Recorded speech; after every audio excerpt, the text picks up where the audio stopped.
We've all seen it, smelt it, felt it creep into our pores with every shriek down the hallway. The poisonous gas that has infiltrated millennia of academic school years. School air. And while there's no cure to this insufferable poisonous gas, the least we can do is look as hot as possible at the beginning of the school year to prolong its effect. By the way, I totally didn't graduate high school. All of this is from when I graduated middle school, because I was a shut-in in high school and did the bare minimum to graduate. Does this mean I peaked in middle school? But my hair didn't fall out, so that's a good thing. Ugh, I kind of messed them up. But I have to look hotter than my ex, so.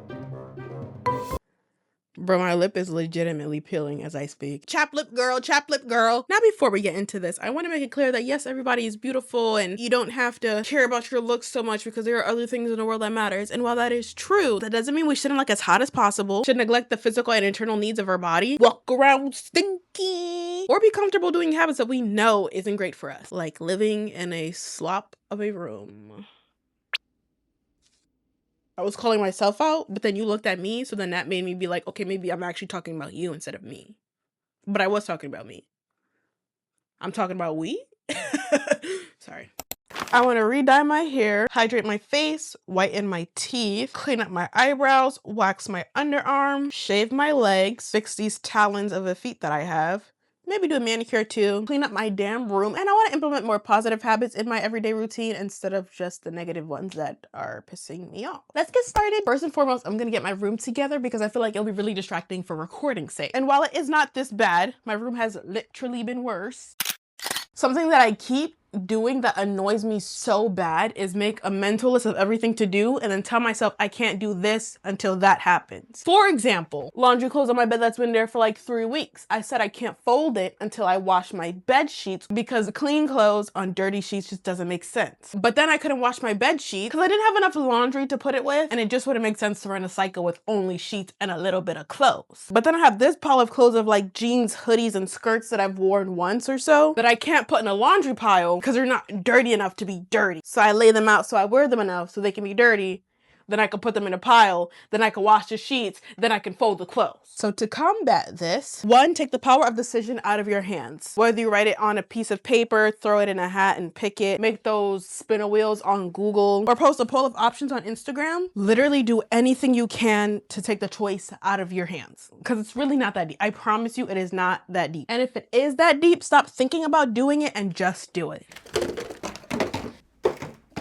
Like, not only do I have a habit to it went in the bag! But outside of my self-sabotaging habits, I like to think that things are more complicated than they actually are. Like how long a task takes, the best order to do said task, so I'm not wasting my time. When in reality, I am wasting my time because I'm over here trying to figure out the best way not to waste my time. Do you see the issue? And if you were to ask me why I do this, I honestly couldn't give you an answer. Like, there's so many different reasons why I do it. But if I had to guess, it would be related to perfectionism, per usual. So I'm trying to develop the lifestyle of a mediocre white man by just doing things for the sake of completion rather than perfection. Not even completion, just literally doing it. Like I want to work out. Instead of forcing myself to do it 3 times a week out of nowhere, I'm just gonna edge myself into it. Do a squat when I think about it, some crunches when I'm laying down, walk in a circle when my watch tells me to start moving, just little things like that. Because I was thinking about it the other day and I'm low-key so jealous of those girls who have their life put together, like the ones who always have their nails manicured, who goes to sleep at 9 a.m., who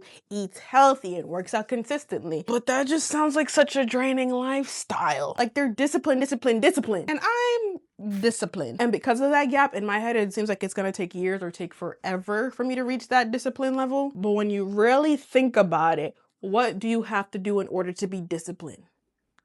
Do what you say you're going to do. You don't have to get a master's degree. Do your nails every week. Take 10,000 steps every day. If I say I'm gonna binge this whole anime series in 1 day and I do it, I'm disciplined. If I say I'm not gonna eat Nutella out the jar tonight and I don't, I'm disciplined. Like, those people are really onto something when they said it's all in your head. It's literally just a mindset shift that makes you feel useful, makes you feel good. I don't know if I explained it right, but I was basically trying to say that in my head, to be disciplined, you had to be like a superhuman. But in reality, if you complete whatever task you say, you're technically disciplined. So instead of trying to perfect tasks, which ends up making me delay tasks, I just need to be like a mediocre white man and think that I'm low-key killing it just because I do the bare, very much minimum of completing what I say I'm gonna do. How does this relate to glowing up for school? Because it all starts in the mind. Moral of the story, your brain is your biggest op. Or at least mine is. It literally took me 12 minutes and 54 seconds to clean my entire room. And that was with me recording, pausing so you can see what I'm doing, talking, yada, yada, yada. So really, it was more like 8 minutes, which is close to 5 minutes, which is basically quick as heck. Look at that clean flow. Okay, let's dye my hair.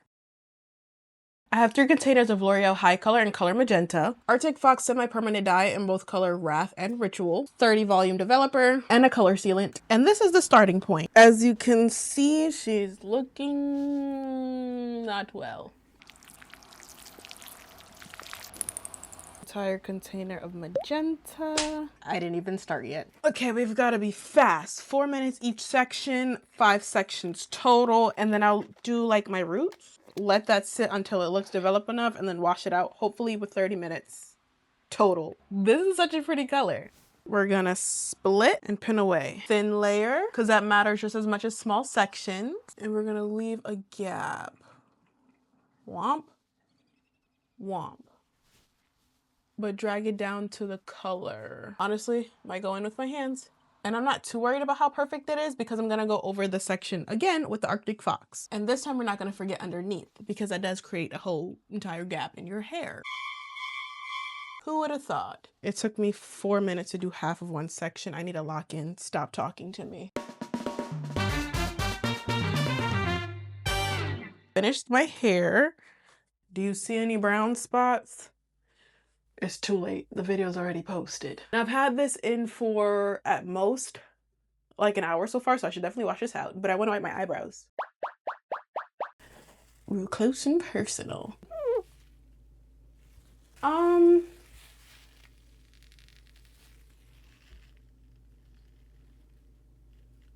I fear it dyed my skin, not really the hairs. I thought because I was black, I was safe.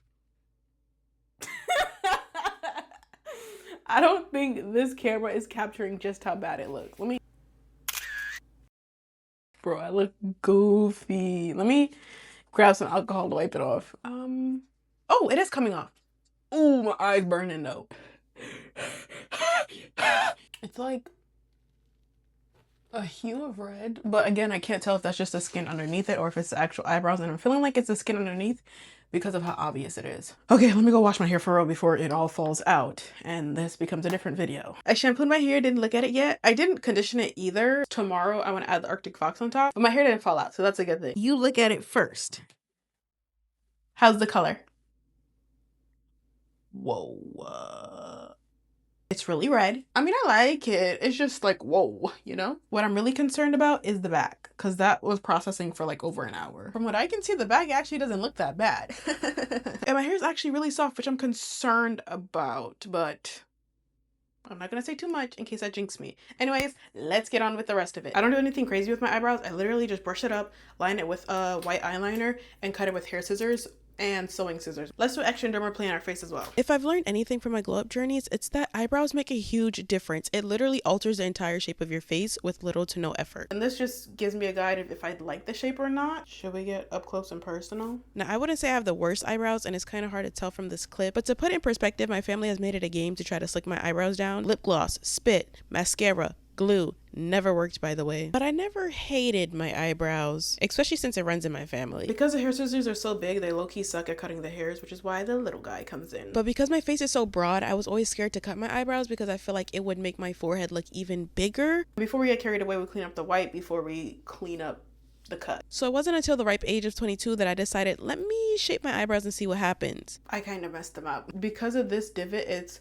shoop, Yeah. But I'm afraid to continue touching it because I'm not in the position that I normally am when I do my eyebrows. Because you're in the way. Wait, why does it kind of look like I have a slit in my eyebrow? I don't think I could pull it off. That's where you go, oh my gosh, yes you can, you're totally hot. No, but in actuality, it automatically softened my face and made me feel a lot more feminine. I don't do too much like getting it laminated, filling it in, or getting a super high arch. But if you try anything that I show you in this video, experiment with your eyebrows. Be careful, but that's a good starting point. And because I know being a student comes with financial restriction, I'm gonna let you guys in on a little secret. I have another glow up video where I show how much it costs to do all of this that I'm showing in a professional context versus you doing it at home. But considering this was supposed to be a pre-summer glow up video and I'm now editing it, I'm just gonna tell you guys where to go. I have everything linked in my Amazon storefront, but the real discounted store is TJ Maxx, Marshalls, Home Goods, those kind of everything stores. The only downfall is because it's not a regular retail store, it's not gonna always have your favorite products in stock. But once you find them, it'll be so much cheaper. Like literally the other day, I found Olaplex number 3 for $19.99. Mind you, in retail stores, they're like $35. Can somebody say discount?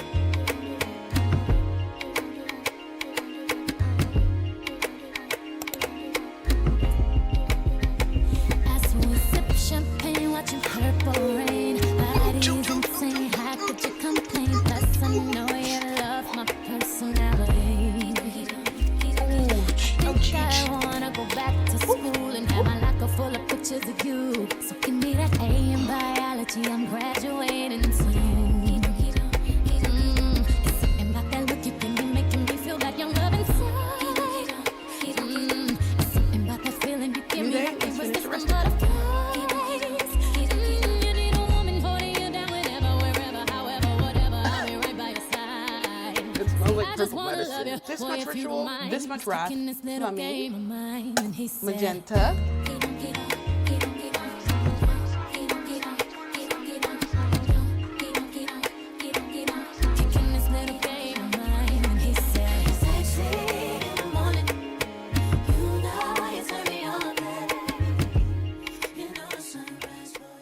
I'm done. I retouched up my eyebrows again because it looked a bit dark. This, I'm gonna keep it on for however long I want, to be honest. I'm so tired. This is really exhausting. It's no longer fun.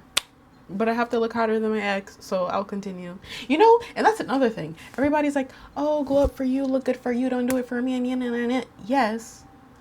But also, we can't all be good-hearted. Sometimes we need that competition, that anger in us to keep pushing when we don't want to. Sometimes we need to think, how can I look as hot as possible in the event my ex stalked my page? It doesn't even have to be ill will. It's just, it adds a fire to your heart that's needed in times like this where you're exhausted and have to style your hair. Thanks for joining my TED Talk. Whether you're starting at a new school and want to develop a new personality, or going up a grade and just want to feel more put together, I really hope this video helped. And as I said in the beginning of the video, it is not all about looks. Yes, all these grooming tactics help you to look a certain way, but to me, it's more about the confidence you get as you're doing it. Cleaning your room and accomplishing everything that you said you're going to do just makes you feel invincible. Knowing your face is looking a bit shinier than normal, or your eyebrows are easier to brush down, or even seeing that glint polish of your fresh mani-pedi set as you're changing your position mid-bed rot because you're procrastinating from schoolwork really does something to the soul. And once you glow on the inside, everybody else is going to see that confidence bloom on the outside, and they're going to be like, oh my gosh, who is she? She's my new school crush. Or he, they. But to conclude this video, I'm going to give you some advice that I wish someone told me. Drop out. No, I'm so kidding. I'm kidding. I really shouldn't say that. Although I do wish somebody told me to drop out. Not because school is bad or anything, but because I was really stressed and anxious about it for no reason, because I didn't even want to do what I was in school for. So actually, that'll be my advice. Do not take school so seriously. Of course, do the best that you can. Education is great. Who doesn't like to be smart and intelligent? But don't sit there having a quarter life crisis. I dropped out after my sophomore year of college. I'm doing fine. I know people with degrees, they're at a job they hate. I know people getting their masters, they're miserable. I know bums who I thought would have been in jail by now. They seem to be having a lot of fun. Point is, school is not the end all be all that all the older folks like to preach. Is it a tool that may put you on a higher pedestal? Yes, but it's not guaranteed nowadays. It's all about what you do with that education and who you meet along the way. Anyways, comment what grade you're going to and if you're really excited. Thanks for watching, and here's another video that YouTube thinks you would like. Comment down below if you did like it.